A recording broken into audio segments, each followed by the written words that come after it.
ကဲမနေ့တော့ပြောတဲ့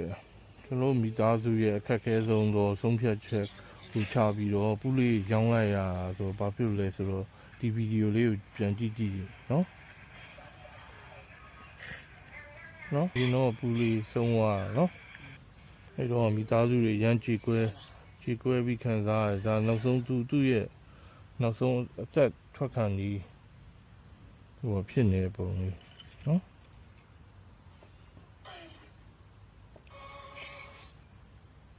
ဒီမှာကြည့်ပါကလေးတွေကလည်း